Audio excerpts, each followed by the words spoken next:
Hey guys, Dr. Brown again with Kubo Math coming to you from Tarlac City, Philippines. Hopefully everyone's had a great day and you're ready to jump into some Algebra 1.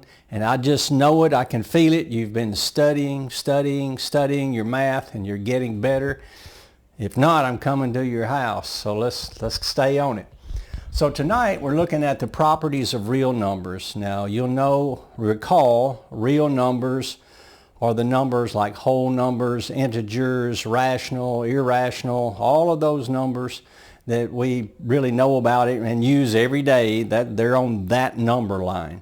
Now there is another number line, it's vertical, it's where the imaginary numbers, I hate to use the term imaginary because as an electrical engineering guy, that's where numbers with like coils, the reactive component of coils and capacitors, so energy storage devices, that's where those numbers lie on that vertical axis. And we did things called vector analysis. It was kind of cool, but we'll get to those hopefully one day, but not in the algebra class. So tonight I want to discuss some of the properties of real numbers, namely commutative, associative, and distributive properties. So within the commutative property, you're looking at addition, and actually all of these were in the video associated with the algebra rules, but this is a repeat of some of that.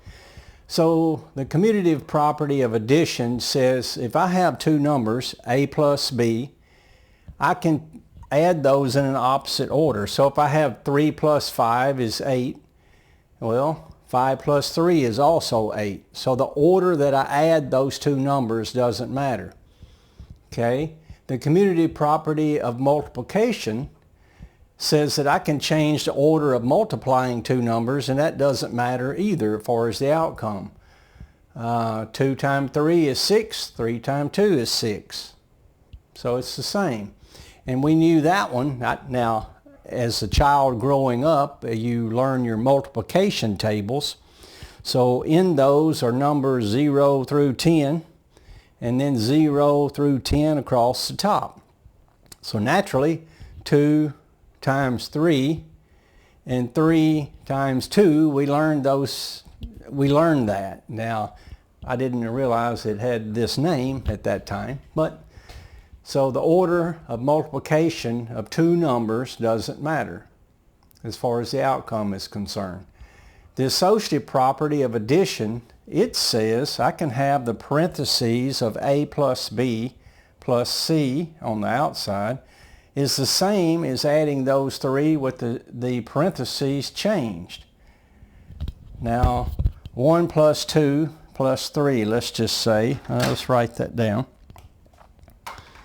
If I have 1 plus 2 in parentheses plus 3, obviously 1 plus 2 is 3, 3 plus 3 is 6. Okay, so 1 plus 2 plus 3. So now the parentheses is in a different spot. So that's 5 plus 1 is also 6. So the order at which I added those three numbers, it didn't change the outcome. Now we studied last video about the order of operations. Please excuse my dear Aunt Sally. Parentheses was the very first one.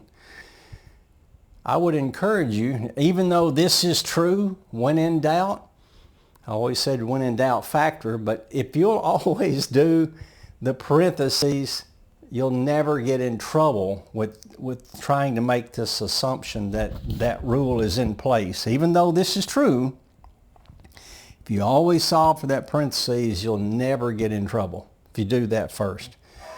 Multiplication, so if I have 2 times 3 times 1, so 2 times 3 is 6, 6 times 1 is 6. So now if I have 2 times 3 times 1, so now the parentheses of 3 times 1 is 3, 3 times 2 is also 6. Excuse my voice here, I've had a cold, so I may have to stop, pause just a moment and cough. Sorry. Okay, I'm back. All right, the distributive property You use this one a lot where I have a times the parentheses of b plus c. Let's use 2, 3, and 4, let's just say. So I have the parentheses, 3 plus 4 is 7, 2 times 7 is 14.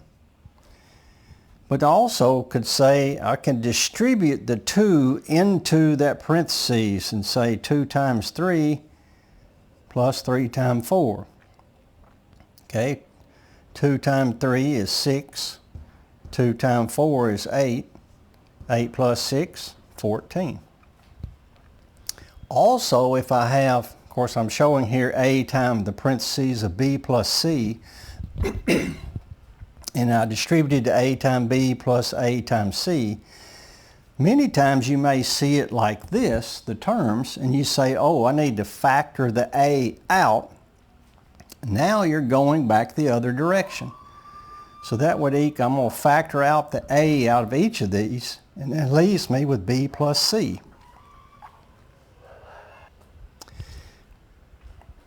So you'll perform these one direction to the other many times in your educational career. So we have 6 calculations performed here.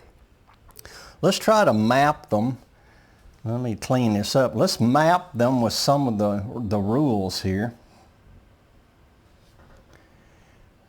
I always have more things on my board than I probably need. Okay, it looks clean enough, I guess. Okay, 8 times 3 is 3 times 8. That would be the commutative property of multiplication, showing that the order does not matter. So 1b. This one, I'm distributing the 2 to the inside, so I'm using the distributive property, so we'll call that 3a. Now this one, 9 plus 2 equals 2 plus 9. So commutative property of addition. The order doesn't matter. This one, the parentheses is changing. I'm moving it to a different location, but I'm just adding 3 numbers. So now it's the associative property of addition.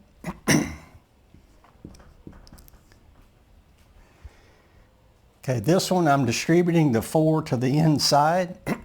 Excuse me, I've had a cold, it's really getting me. So now it's the distributive property of, actually this one states it's the distributive property of multiplication over addition. 3a. And lastly, 9 times 4 inside the parentheses times 5 equals 9 times the parentheses of 4 times 5. So the parentheses has been moved. So this would be the associative property of multiplication. So that's 2b. All right, study these. Go back to the algebra rules. That's the first video we published. It has some good information in there, lots of rules that you need to follow.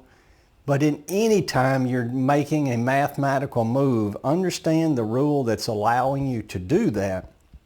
And if you can grasp those rules and understand them, you'll have great success in your mathematical journey.